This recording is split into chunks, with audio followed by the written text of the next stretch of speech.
Hello students, welcome to my channel basic student notes में। आज के इस वीडियो लेक्चर में हम नेंसेंट समीकरण से संबंधित कुछ टाइप न्यूमेरिकल्स को करेंगे। हमने स्टूडेंट्स अपनी पिछली वीडियो में नेंसेंट समीकरण को कवर कर लिया था, जो कि ई सेल बराबर E naught cell minus 0.0591 upon n log 10 के। ये हम यहाँ तक कवर कर चुके थे अपनी वीडियो को पिछले। अब आगे इस पे टाइप न्यूमेरिकल्स क्वेश्चन करेंगे। देखते हैं कि जहाँ क्या था हमारे पास के होता है साम्य स्थिरांक, एन इलेक्ट्रॉनों की संख्या होती है, ई नोट सेल क्या होता है मानक इलेक्ट्रोड विभव। ठीक है जी। तो ये सेल विभव ई सेल क्या होता है, ये इलेक्ट्रोड विभव होता है। हमने ये चीज़ आपको बता दिया था। इसके बाद हम क्या करते हैं कि हमारी ही नेंसेंट समीकरण की ये कुछ समीकरण थी जिनको हम क्या बोलते हैं, के को हम साम्य स्थिरांक, के आप पे निकालना भी आता है। कोई समीकरण है तो समीकरण का जो क्रियाफल होता है, ठीक है जी, क्रियाफल बटे क्रियाकारक, ये हम यहाँ पे रखते हैं। कहने का मतलब कि जो क्रियाफल होगा समीकरण में तो वो ऊपर, क्रियाकारक नीचे। क्रियाफल को हम उत्पाद भी बोलते हैं, उत्पाद। दूसरा है कि अगर सेम रिएक्शन वही है कि log 10 के अगर ऐसो नहीं निकाल सकते, अगर किसी कंडीशन ऐसी नहीं बैठ रही तो के को हम एनोड बटे कैथोड करके भी निकाल सकते हैं, एनोड बटे कैथोड। क्लियर है। हमने ये चीज़ भी पिछले पढ़ ली थी अपनी। और एक तीसरी क्या थी कि अगर के ऐसे नहीं निकालना तो के का मान ऑक्सीकरण बटे अपचयन से भी निकाल सकते हैं, ऑक्सीकरण बटे अपचयन। ये तीन रिएक्शन है। मतलब कि आपके जो भी चॉइस के होंगे आप क्वेश्चन में ये लगा सकते हैं। सबसे बेस्ट ये है। इसके मतलब कि ये एक मेन रिएक्शन है नेंसेंट समीकरण की। आज हम इस पे जो मोस्ट इंपोर्टेंट न्यूमेरिकल्स होंगे, टाइप न्यूमेरिकल कराने हैं स्टूडेंट्स, कोई भी वीडियो को स्किप नहीं करेगा। ठीक है। अगर वीडियो, क्योंकि न्यूमेरिकल्स हैं और आप न्यूमेरिकल्स को साथों साथ समझते रहना और नोट्स करते रहना। देखते हैं स्टूडेंट सबसे पहले टाइप न्यूमेरिकल्स को। पहला न्यूमेरिकल देखते हैं। क्वेश्चन देखते हैं, डेनियल सेल के समीकरण की व्युत्पत्ति कीजिए, जिसमें इन्होंने Zn plus C U plus two is equal to Zn plus two plus C U की एक समीकरण दी हुई है। स्टूडेंट्स हमारे पास अगर हम नेंसेंट समीकरण को निकालना है तो नेंसेंट समीकरण हमने अभी देखी थी। तो नेंसेंट समीकरण में देखने के बाद हमारे पास क्या है कि हमें के निकालना होता है। के पता चल जाए, एन पता चल जाए, और समीकरण में E cell E naught cell का, तो इनमें मान रखना सबसे पहले के निकालेंगे हम, के निकालेंगे और एन निकालेंगे। तो देखते हैं सबसे पहले हमारे पास के निकालने के लिए तो समीकरण हम क्वेश्चंस का आंसर जो करते हैं कि Zn plus C U plus two is equal to Zn plus two plus C U. इसके बाद हमारे पास अगर मुझे के निकालना तो हम के कैसे निकालते हैं, क्रियाफल बटे क्रियाकारक। तो Zn प्लस टू की सांद्रता इंटू सी यू की सांद्रता अपॉन क्रियाफल में क्या है कि Zn की सांद्रता into C U plus two की सांद्रता। क्लियर है। अब आपको मैं बता दूं कि जैसे ये कंडीशन है, कोई भी तत्व है, तत्व की जो सांद्रता होगी जो सॉलिड कंडीशन में होगा, सॉलिड को काउंट नहीं करते, सॉलिड को काउंट नहीं करते। मतलब सॉलिड कैसे होते हैं कि जैसे कोई तत्व है कॉपर, कॉपर पे कोई चार्जेस नहीं है तो सॉलिड है। सॉलिड को हम यहाँ पे इनकी सांद्रता कितनी होती है, एक होती है। यह एक कंडीशन में रखते हैं कि तत्व ओनली तत्व होगा जिस पे कोई प्लस का चार्ज या नेगेटिव चार्ज नहीं होगा, तो वो उसकी तत्व की सांद्रता कितनी होगी, 1 होगी। ये बोल के लिखते हैं। तो के की वैल्यू कितनी आ गई ये आप नोट कर सकते हो अलग से दोनों चीज। के इज इक्वल टू क्या है, Zn प्लस टू, और कितना है सी यू प्लस टू, क्योंकि इसकी भी सांद्रता एक होगी, इसकी भी सांद्रता एक की मल्टीप्लाई करेंगे तो ये रहना, इसकी मल्टीप्लाई एक में, एक की मल्टीप्लाई इसमें करेंगे तो ये रहना। के का मान निकल आ गया। आगे देखते हैं, हमारे पास के निकल के आ गया। अब हमें क्या करना, नेंसेंट समीकरण में रखते हैं। तो नेंसेंट समीकरण क्या है, ई सेल बराबर E naught cell minus 0.0591 upon n log 10 के। हमारे पास के की वैल्यू आ गई। एन कैसे निकलता है, एन है इलेक्ट्रॉनों की संख्या। तो इलेक्ट्रॉन कौन से इलेक्ट्रॉन है, अब देखते हैं यहाँ पे समीकरण हमारे पास क्या आती है। जैसे Zn है तो Zn से हमें क्या मिल रहा है, प्लस के टू। साइड से देखते हैं एन निकालने के लिए, एन इलेक्ट्रॉनों की जो संख्या होती है, एन निकालने का प्रोसेस है, के आपने निकाल लिया, एन कैसे निकालते हैं देखते हैं कि जेड एन से हमें क्या मिल रहा है, जेड एन प्लस 2 मिल रहा है। क्लियर। तो इलेक्ट्रॉन दो, यहाँ तो जीरो है, कोई चार्ज नहीं है, यहाँ पे प्लस के दो हैं, तो इलेक्ट्रॉन किधर लगेंगे, दो इलेक्ट्रॉन हो गए। आगे क्या है कि सी यू प्लस 2 से हमें सी यू मिल रहा, सी यू प्लस 2 से सी यू, तो इलेक्ट्रॉन कितने होंगे, दो इलेक्ट्रॉन यहाँ पे कवर है। तो हमारे पास जो इलेक्ट्रॉन की संख्या कितनी आ रही, दो आ रही, क्योंकि दोनों को इक्वल करके देखना होता है। दोनों में दोनों समीकरण जो निकल के आई ऑक्सीकरण आप चैन की, तो वो हमें देखेंगे कि इलेक्ट्रॉन की संख्या कितनी है दोनों में बराबर, तो इलेक्ट्रॉन की संख्या एन का मान कितना होगा, दो। समझ में आ गया एन का मान कैसे निकालना है, एन निकालना आ गया, एन का मान रख देंगे, एन का मान यहाँ रखेंगे और के का मान रखेंगे। तो ई सेल बराबर E naught cell minus 0.059 upon 91 upon 2 log 10, K की वैल्यू कितनी है, Z N plus 2 C U plus 2, Z N plus 2 upon C U plus 2। Clear है, ये समझ में आ गया पहला क्वेश्चन। आपके पास आपने एन निकालना सीख लिया, के निकालना सीख लिया, दोनों के मान समीकरण में रख दोगे, ई सेल क्लियर वैल्यू आ गया है।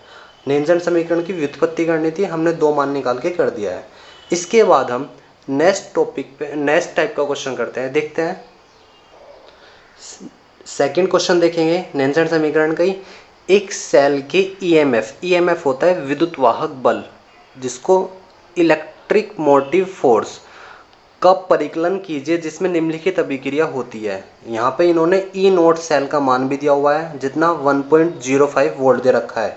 एक समीकरण दिया है, निकिल सॉलिड में है प्लस 2Ag जिसकी सांद्रता कितनी है 0.02 है, इजिकल टू Ni+2, उसकी सांद्रता 0.150 मोल है, प्लस 2Ag, Ag पे कोई चार्ज नहीं है, यहाँ पे ये सॉलिड है। ठीक है, ये समीकरण इन्होंने दी है। इसके बाद हमें क्या करना, ईएमएफ मतलब ई सेल निकालना है। ई सेल निकालने के लिए हमें ई नोट सेल दिया और समीकरण दे रखी है। तो सबसे पहले हमारे पास समीकरण देखते हैं, नेंसर्ट समीकरण की। समीकरण क्या है, नेंसर्ट समीकरण क्या है हमारे पास कि ई सेल बराबर E naught cell minus 0.0591 upon n log 10 K क्या था, साम्य स्थिरांक, एन इलेक्ट्रॉनों की संख्या। तो हमें सबसे पहले दो चीज़ निकालनी है और ई नोट सेल उसने दिया है, ई नोट सेल उसने दिया है, ये तो हमें निकालना, ये उसने दे रखा है, ये निकालना और के निकालना। तो सबसे पहले हमें क्या करना होगा, मैं के निकालते हैं, या के निकाल लो या एन निकाल लो। तो मैं एन निकाल लूँ पहले, एन आपको अभी बताया भी था। तो एन क्या है, मतलब एन की कंडीशन इलेक्ट्रॉन की संख्या। तो एन कैसे निकालते हैं देखते हैं। एन आई से Ni+2 मिल रहा है हमें, अभी हमने चेक भी करा था, कवर भी करा था। तो यहाँ पे दो इलेक्ट्रॉन, क्लियर है, या तो डायरेक्ट देख लो, अभी मैंने निकाल के भी दिखाया था। Ni से Ni+2 दो इलेक्ट्रॉन, ये रहा, यहाँ पे करते हैं Ni+2 दो इलेक्ट्रॉन। और Ag मतलब कि कितना है, 2Ag दिए उन्होंने, Ag पे प्लस के 1 चार्ज है और यहाँ पे कितना है 2Ag है। क्लियर है, Ag से Ag तो लेंगे, तो Ag पे यहाँ पे तो 0 चार्ज है और यहाँ पे 2 1 जो 2, तो 2 इलेक्ट्रॉन हो गए, यहाँ पे प्लस के 2 चार्ज हो गए, यहाँ पे प्लस के 2 चार्ज है, 2 इलेक्ट्रॉन, तो इधर की साइड में 2 इलेक्ट्रॉन। तो इलेक्ट्रॉन की संख्या कितनी आ गई हमारे पास, n का मान आ गया 2। ये चीज़ आप माइंड में आराम से अकेला भी सकते हैं, डायरेक्ट भी n का मान लिख सकते हैं, n का मान आ गया 2। के निकालते हैं समीकरण में, के कैसे निकलेगा, समीकरण को देख के क्रियाफल बटे क्रियाकारक। तो हम देखते हैं के का मान कि के Ni तो पहले क्रियाफल लेंगे, तो के निकालते हैं, के आ गया हमारे पास कितना है Ni+2Ag। तो Ni+2 की सांद्रता प्लस वाली चीज़ किस में बदल गई, डॉट में, और Ag कितना हो गया हमारे पास, Ag का यहाँ पे स्टार्टिंग में 2 थे, तो 2 कितना हो गया, 2 हमारे पास Ag का है तो वो पावर में पहुँच जाना है, तो Ag की कितनी आ गया, पावर पे। समझ में आ गई बात। ऐसी क्रियाफल में देखेंगे, क्रियाफल क्या है हमारे पास, Ni है, Ni का कितना है, नीचे जाएगा, Ni सॉलिड में है तो Ni की सांद्रता इनटू यहाँ पे कितना है, Ag प्लस में, तो Ag प्लस का कितना हो गया, Ag प्लस की 1 है और सांद्रता पावर कितनी हो जाएगी 2। समझ में आ गया। मैंने आपको बताया भी था कि कोई सॉलिड में होगा तो सॉलिड में नहीं लेते एक तो, और सॉलिड में जब किसी की काउंटिंग नहीं होती कोई भी तत्व पे कोई चार्ज नहीं होता तो उसकी भी कितनी होती है, एक, उसकी होती है एक। क्लियर। तो इसके लिए भी काउंटिंग नहीं होगी, इसके लिए भी काउंटिंग नहीं होगी, क्योंकि इन पे कोई चार्जेस नहीं है इन दोनों पे। अब इन पे चार्जेस है तो ये लेते हैं। तो k इजिकल टू कितना आ गया, डायरेक्ट निकालते हैं Ni+2 की सांद्रता इंटू कितना है Ag+1 की पावर 2। ठीक है, सांद्रता की पावर 2। तो Ni की सांद्रता, Ni+2 की सांद्रता उन्होंने कितने दी है, देखते हैं समीकरण में। Ni+2 की सांद्रता 0.150। तो Ni+2 की सांद्रता कितनी है 0.150 अपॉन Ag+1 की सांद्रता कितनी है, Ag+1 की सांद्रता है 0.002। तो 0.002 दो कितने बार है, दो बार, 0.002 ये हमारा k की वैल्यू आ गया। सॉल्व कर लेंगे अगर करना चाहें तो, नहीं तो यहीं पे रोक देंगे। k का मान समझ में आ गया यहाँ पे। नाउ अब हमारे पास नेनसेट समीकरण क्या है, ई सेल बराबर E naught cell minus 0.0591 upon n log 10 k था। k की वैल्यू पता चल गई हमें और n की भी वैल्यू पता चल गई। तो ई सेल बराबर ई नोट सेल, ई नोट सेल उसने दे रखा है, ध्यान से क्वेश्चन में देखना। ई नोट सेल उसने कितना दे रखा 1.05।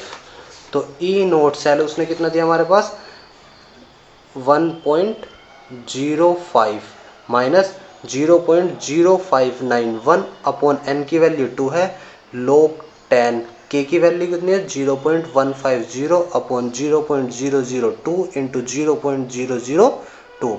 स्टूडेंट्स अगर आप क्वेश्चन को यहाँ पे आंसर छोड़ते हैं तो अगर ये 3 नंबर का क्वेश्चन है तो आपको 3 में से 2.5 मार्क्स मिल जाने हैं, 2.5। ठीक है, क्योंकि स्टूडेंट्स अगर टाइम आपके पास नहीं है तो आप यहाँ पे कवर करके छोड़ सकते हो। अगर टाइम है तो अपने नेक्स्ट क्वेश्चन कीजिए 5 नंबर के, इसके हाफ नंबर के चक्कर में, सॉल्यूशन के चक्कर में आपको कभी 5 नंबर का क्वेश्चन छूट जाए। तो इसलिए अगर टाइम है तो आगे सोल्व करना, नहीं तो आप एग्जाम में यहीं पे छोड़ देना, आपको हाफ नंबर ही कटेगा आपका। ठीक है, आगे इसलिए मैंने आपको यहीं पे छोड़ दिया। सोल्व कर सकते हो अगर किसी को करना हो तो, कैलकुलेशन आती है। दूसरी कंडीशन कवर हो गया, दूसरा सोल्व। आगे तीसरा क्वेश्चन देखते हैं। देखिए न्यूमेरिकल से तीसरा, ये भी टाइप न्यूमेरिकल है स्टूडेंट्स। मैंने 2 टाइप न्यूमेरिकल करा दिया था, आपको अच्छे से समझ में भी आ गए होंगे। आइए तीसरा न्यूमेरिकल देखते हैं जो कि टाइप है। किसी सेल का मानक इलेक्ट्रोड विभव मतलब ई नोट सेल 3.54 है तो मानक गिब्स ऊर्जा का परिकलन कीजिए, और एक समीकरण दे रखी है उन्होंने क्वेश्चन में। स्टूडेंट्स आपके पास जो जो चीज़ उसने दी है पहले वो निकाल के रखिए। तो आंसर्स में उसने क्या करा कि हमारे पास ई नोट सेल कितना दिया है 3.54 दिया है। आगे क्या है कि हमारे पास मानक गिब्स ऊर्जा, वो पूछ रहा मानक गिब्स ऊर्जा होती है डेल जी नोट बराबर, हमें से पूछा गया है मानक गिब्स ऊर्जा का।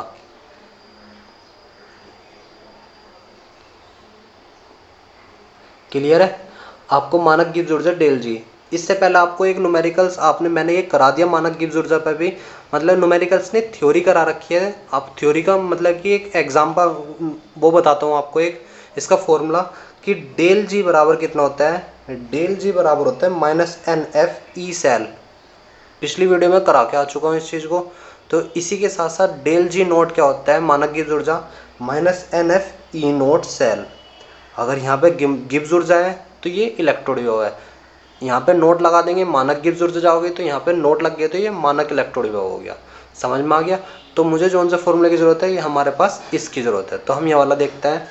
आइए समीकरण में n निकालना, ई नोट सेल उसने दिया ही है तो n निकालेंगे, डायरेक्ट फॉर्मूला रखेंगे। n कैसे निकलेगा आपको पता चल गया होगा। सबसे पहले n क्या होता है, इलेक्ट्रॉन की संख्या। तो Fe+3 से कितना निकालना है, Fe+2। देखते हैं n के लिए, n के लिए करेंगे तो 2Fe+3 से हमारे पास कितना है 2Fe+2 है। समझ में आ गया, 2 दूनी 4 और 2 तिया 6, यहाँ पे 6 है यहाँ पे 4 है। इलेक्ट्रॉन बराबर करने के लिए कितने करने पड़ेंगे, 2 इलेक्ट्रॉन। तो प्लस के 4 है, प्लस के 6 है यहाँ पे और यहाँ प्लस के 4 है। तो बराबर कितने करने के लिए, माइनस के 1, 2 इलेक्ट्रॉन है, 2 1 जो 2, 6 में से माइनस के 2 गए तो प्लस के 4 बचेंगे, बराबर हो गए, 2 इलेक्ट्रॉन लगे। इधर देखते हैं ये दूसरी समीकरण में 2i minus is equal to I2। तो I2 पे तो चार्ज 0 आएगा, यहाँ पे तो कोई चार्ज ही नहीं है, और 2 1 जो 2, तो माइनस के 2 इलेक्ट्रॉन है, इधर लगा देंगे 2 इलेक्ट्रॉन। समझ में आ गई। तो n का मान कितना निकल के आया आपका 2 आ गया। आपके पास n निकालना आ गया होगा n का, आगे फॉर्मूले में रख देंगे बस सिर्फ डेल जी बराबर माइनस के एन एफ, सॉरी यहाँ पे हमने एन एफ बोल गया, यहाँ पे एफ ई नोट सेल। ठीक है, एफ की वैल्यू क्या होती है, एफ होता है फैराडे, आपको बता भी रखा है पिछली वीडियो में, 96,500 कूलाम इसका मान फिक्स होता है। तो डेल जी बराबर माइनस के एन की वैल्यू 2, एफ की वैल्यू 96,500 और ई नोट सेल की वैल्यू कितनी है, ई नोट सेल की 3.54। क्लियर है, यहाँ पे आप आराम से इसको सॉल्व कर सकते हैं जितना भी आपका आंसर आएगा। तो डेल जी नोट आपने कवर कर लिया होगा, कितना है सॉल्व करके आप कवर कर सकते हैं, ये चीज़ आपकी वैल्यू निकल कर जानी है। समझ में आ गया क्वेश्चन। तीसरा टाइप न्यूमेरिकल्स, मानक गिब्स ऊर्जा पे आपको दोनों चीज़ आपके फॉर्मूले पता होना चाहिए, minus n F E naught cell, del G बराबर माइनस के एन एफ ई सेल। ठीक है जी, तो ये 2 क्वेश्चन 3 क्वेश्चन आपने कर लिए हैं। आगे नेक्स्ट एक फोर्थ आएगा क्वेश्चन, जो कि चौथी टाइप होगी हमारे पास। देखते हैं स्टूडेंट्स, देखिए न्यूमेरिकल हमारा 4th नंबर है, ये भी टाइप न्यूमेरिकल्स है और अच्छा क्वेश्चन है ये। ठीक है, देखते हैं इसको कि एक सेल में निम्न अभिक्रिया होती है। हमारे पास अभिक्रिया उन्होंने दे दी 2Fe+3 plus 2I-1 is equal to 2Fe+2 plus I2, जिसके साथ साथ उन्होंने ई नोट सेल भी दिया है, 0.236 वोल्ट है। सेल अभिक्रिया की मानक गिब्स ऊर्जा निकालनी है हमारे पास, अभी मानक गिब्स ऊर्जा और एक साम्य स्थिरांक के निकालना है, मानक गिब्स ऊर्जा निकालनी है, दोनों चीज़ हमें निकालनी है। सबसे पहले हमारे पास जो जो चीज़ दिया वो चीज़ हम अपने क्वेश्चंस के देखते हैं। और एक समीकरण में सबसे पहले हमने क्या करेंगे, ये समीकरण है, इससे हमने n निकाल लिया, आपके क्वेश्चंस में आपको करा रखा है। देखिए n का मान कितना है, 2 कैसे निकाला, समझ में आ गया। ये तो डायरेक्ट हमने अभी पिछला क्वेश्चन हमने n निकाल लिया था यहाँ से, तो n का मान कितना है 2 आ गया, समझ। ई सेल नोट कितना दिया, ई नोट सेल 2.36 है, 0.236 वोल्ट आएगा। हमें क्या निकालना, मानक गिब्स ऊर्जा, डेल जी हमें निकालना है, साम्य स्थिरांक एक के निकालना है। क्लियर है ये, तो हमारे पास जो चारों चीज़ निकालनी थी ये हमें पता चल गया हमें क्या क्या करना। अब फॉर्मूला हमने तुम्हें बताया भी था कि डेल जी का, तो डेल जी का फॉर्मूला लगेंगे, डेल जी नोट बराबर माइनस के N F E naught cell. तो एन की वैल्यू 2 है, एफ की वैल्यू फिक्स होती है 96,500, ई नोट सेल की वैल्यू ये रही। आप क्वेश्चंस का एक पार्ट आपका हो गया, मानक गिब्स ऊर्जा निकाल लिया आपने, समझ में आ गया। यहाँ पे आंसर्स है मानक गिब्स ऊर्जा के लिए। दूसरा, अब हमारे पास साम्य स्थिरांक के लिए चलेंगे। तो साम्य स्थिरांक के लिए हमारे पास क्या है, सबसे पहले जो समीकरण होती है, समीकरण में देखेंगे हमारे पास कि क्यों भी बोल सकते हो, ई नोट से ई सेल बराबर ई नोट सेल माइनस के 0.0591 अपॉन एन लॉग 10 के भी बोल सकते हो, क्यू भी बोल सकते हो। ठीक है ना, दोनों ही चीज़ सेम है। तो बुक के अकॉर्डिंग भी कोई कुछ लिखवाता है, के लिखवाता है, क्यू लिखवाता है, तो मैंने यहाँ पे के का स्टार्ट कर रखा है, लेकिन यहाँ क्यू लिखा गया, आप के भी लिख सकते हो, कोई दिक्कत नहीं। अब साम्य अवस्था पे जो साम्य स्थिरांक निकालने हैं, साम्य स्थिरांक मतलब साम्य अवस्था पर हमें क्या पॉइंट आएंगे, ये इंपॉर्टेंट है, थोड़ा ध्यान से रखना कि ई सेल का मान साम्य अवस्था पर 0 होता है और गिब्स ऊर्जा डेल जी का मान भी 0 होता है और Q जो है वो K में बदल जाता है। तो यहाँ Q का मान K, अगर पहले से K रखा होगा तो K रहना है, ठीक है ना। तो आप K को तो चेंज नहीं कर सकते, अगर किसी ने Q कर दिया तो K कर सकते हो। डेल जी का मान 0 होगा, ई नोट सेल या ई सेल का मान कितना है 0 है, तो ई सेल का मान 0 हो गया। तब हमारे पास जो समीकरण बनेगी वो ई सेल का मान तो 0 है, E naught cell minus 0.0591 upon n log 10 K. ठीक है, तो यहाँ पे क्या है हमारे पास 10। n की वैल्यू अब हमारे पास समीकरण के अकॉर्डिंग हमारे पास n कितना निकल के आ गया था, 2 आ गया था। ये इतनी वैल्यू है, log 10 के है, समझ में आ गई वैल्यू। इसको आप अपने सॉल्व, ये इधर चला जाना है, ये यहाँ पे रह जाएगा अकेला। तो ये माइनस वाली चीज़ सारी की सारी बराबर हो जाके प्लस की होगी, 0.0591 अपॉन 2 log 10 के है, के बराबर 0.236 है। तो यहाँ पे कितना आ गया, तो यहाँ पे कंडीशन क्या है कि ये चीज़ वैल्यू को 2 यहाँ पे और ये बटे में पहुँच जानी संख्या, तो log k की वैल्यू हमारी अकेली होगी। अब ध्यान से समझना है कि log जो है k में यहाँ पे ये चीज़, अब log को बराबर में पहुँचाना है तो log एंटी log में बदल जाता है, ये आपको समझना था। तो log k की जो वैल्यू है, आपको k की वैल्यू निकालनी है साम्य स्थिरांक, मतलब आपको क्या निकालना, साम्य स्थिरांक निकालना है। जब साम्य स्थिरांक निकालना है, क्या निकालना, k, तो k निकालना, तो log आ रहा था यहाँ पे, तो log को बराबर में पहुँचाना है तो उसको एंटी log लिखते हैं। ठीक है। एंटी लॉग तो 2 इंटू 0.236 अपॉन 0.0591 ये सॉल्व कर सकते हो आप। यहाँ पे इतना सॉल्व करो, चाहे यहाँ पे छोड़ो, आपके नंबर यहाँ पे कुछ नहीं कटेंगे। सिर्फ आपको बता दिया कि अगर आप कैलकुलेशन नहीं करते तो हाफ मार्क्स कटेगा बस। टाइम है तो आप सॉल्व करना, अगर नहीं है तो आप बिल्कुल छोड़ देना, यहाँ तक कोई दिक्कत नहीं है। क्वेश्चन नहीं कटेगा, सिर्फ आपका मार्क्स कटेगा जो आधा नंबर होगा। ठीक है स्टूडेंट्स, आपको समझ में आ गया होगा क्वेश्चन कि आप लॉग वाले क्वेश्चंस को कैसे कवर कर सकते हो। इस पॉइंट पे ज़्यादा ध्यान देना, साम्यावस्था का ये चीज़ होंगी। तो इसलिए अब डेल जी की बात क्यों की मैंने, तो आप डेल जी के अकॉर्डिंग भी क्वेश्चन को कर सकते हैं कि डेल जी बराबर माइनस के एन एफ ई सेल होता है। तो आपको ई सेल का यहाँ पे अगर ई सेल की बात करते हैं कि ई सेल जीरो हो गए तो डेल जी भी अपना आप जीरो हो जाता है। समझ में आ गया, क्योंकि ई सेल की मान वैल्यू जीरो होगी तो सबकी जीरो की मल्टीप्लाई तो डेल जी भी जीरो हो जाता है, इसलिए डेल जी को। तो मेन तो हमारा ये चीज़ है, इसके अकॉर्डिंग आपको ये बताए रखा है, ये आप क्लियर यहाँ पहले से भी के कर सकते हो। समझ में आ गया क्वेश्चन। आगे देखिए एक और अच्छा क्वेश्चन है जो कि आप उस टाइप को आपने कर भी रखा है। देखते हैं न्यूमेरिकल नंबर 5।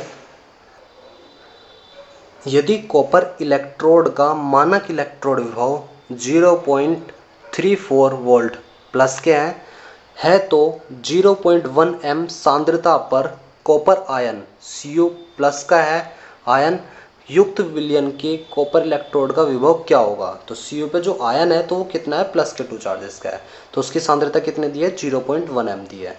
आई बात समझ में कि इसका जो मान वैल्यू दे रखी है 0.1 एम दे रखी है। कॉपर की आपको पता ही है कोई सांद्रता नहीं होती है, तत्व की सॉलिड अवस्था में होता है। आपको यहाँ पे क्लियर वैल्यू समझ गई होगी। यहाँ पे मानक इलेक्ट्रोड विभव आंसर बिल्कुल आपने पहला मतलब सेकंड टाइप का है ये। तो मानक इलेक्ट्रोड विभव ई नोट सेल बराबर उसने दिया 0.34, क्लियर हो गया होगा, वोल्ट में है ये। और एन की वैल्यू आपको दिख ही रही है यहाँ पे 2 इलेक्ट्रॉन हो गया। और के की वैल्यू आप डायरेक्ट भी निकाल सकते हो, Cu है और कितना है Cu+2 है। तो इसकी तो वैल्यू कितनी होती है 1 और इसकी वैल्यू कितनी है 0.1। Cu+2 की तो 0.1 होगी और Cu की कितनी होती है 1। तो K की वैल्यू कितनी आ गई 1/0.1। इसको ऊपर लेके जाओगे तो कितना आ गया 10/1। पॉइंट लगा के ऊपर आ गई 0, ये आ गई बात। आ गई समझ में, के की वैल्यू आपको 10 आ गई यहाँ पे। अब इसके बाद एन की भी वैल्यू, के की वैल्यू और ई सेल। तो पूछ क्या रहा, कॉपर का इलेक्ट्रोड विभव पूछ रहा, ई सेल पूछ रहा आपसे। तो ई सेल आप आराम से निकाल सकते हो, ई सेल बराबर ई नोट सेल माइनस के कितना है यहाँ पे 0.0591 अपॉन एन log 10 के, क्लियर। तो ई सेल बराबर ई नोट सेल कितना है, ई नोट सेल 0.34 माइनस के 0.0591 अपॉन एन की वैल्यू 2 log 10 के की वैल्यू कितनी है 10 है और 10 बेस पर 10 का मान 1 होता है। तो ई सेल बराबर 0.34 माइनस के 0.0591 अपॉन 2, इसको सोल्व कर लेना, इसकी वैल्यू कितनी होगी 1। इसको सोल्व करने पे कितना आता है 0.295, क्लियर है। आप इसको सोल्व कर सकते हो, इसको इसमें से घटा लेना, जो भी वैल्यू आएगी आप कवर करते हैं। तो ई सेल की वैल्यू आपको क्लियर मिल जानी है। बात आगे समझ में, यहाँ तक कि आप क्वेश्चंस के न्यूमेरिकल आप 5 आपने आराम से समझ में आ गया होगा। न्यूमेरिकल 5 भी स्टूडेंट्स मैंने कुछ टाइप न्यूमेरिकल आपको करा दिए हैं, आप कमेंट करके बताना। मैंने आपके लिए बहुत मेहनत किया है, तो इसलिए आप वीडियो को लाइक भी करना, कमेंट करना, शेयर करना, और किसी जो स्टूडेंट्स नया है तो चैनल को सब्सक्राइब भी करना। Thank you students.